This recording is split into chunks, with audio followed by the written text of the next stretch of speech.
दायित्व दिल छू लेने वाली कहानी। शादी की सुहाग सेज पर बैठी एक स्त्री का पति जब भोजन का थाल लेकर अंदर आया तो पूरा कमरा उस स्वादिष्ट भोजन की खुशबू से भर गया।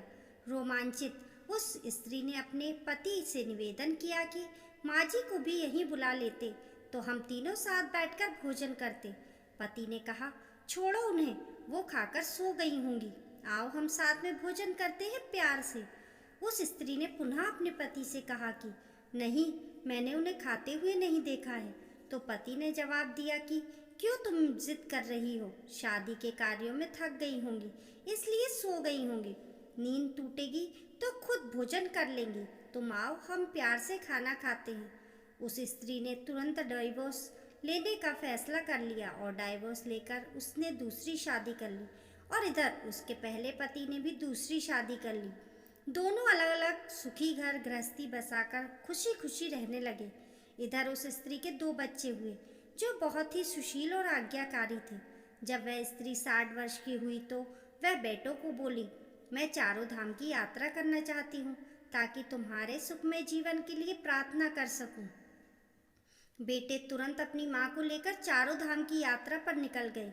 एक जगह तीनों माँ बेटे भोजन के लिए रुके और बेटे भोजन परोसकर माँ से खाने की विनती करने लगे।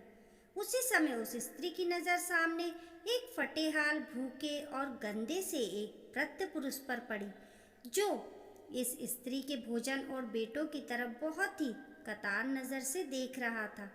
उस स्त्री को उस पर दया आ गई और बेटों को बोली, जाओ पहले उस वृद्ध को नहलाओ और उसे वस्त्र दो, फिर हम सब मिलकर भोजन करेंगे।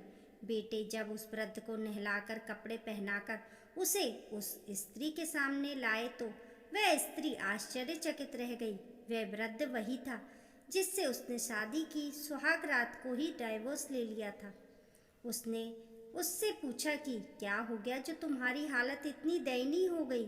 तो उस वृद्ध ने नज़र झुका के कहा कि सब कुछ होते ही मेरे बच्चे मुझे भोजन नहीं देते थे, मेरा तिरस्कार करते थे, मुझे घर से बाहर निकाल दिया।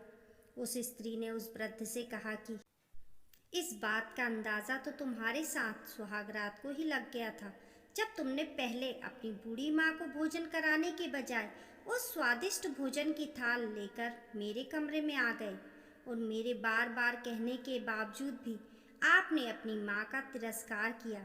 उसी का फल आज आप भोग रहे हैं। जैसा व्यवहार हम अपने बुजुर्गों के साथ करेंगे उसी को देखा देख कर हमारे बच्चे भी ये गुण आता है कि शायद यही परंपरा होती है। सदैव माँ बाप की सेवा ही हमारा दायित्व बनता है। जिस घर में माँ बाप हंसते हैं वहीं प्रभु बसते हैं। दोस्तों, आपको ये कहानी कैसी लगी कमेंट करके ज़रूर बताइए। पसंद आने पर लाइक और शेयर करें। ऐसी ही अच्छी अच्छी कहानियों के लिए चैनल को सब्सक्राइब करना ना भूलें। मिलते हैं फिर एक नई कहानी के साथ। तब तक के लिए नमस्कार।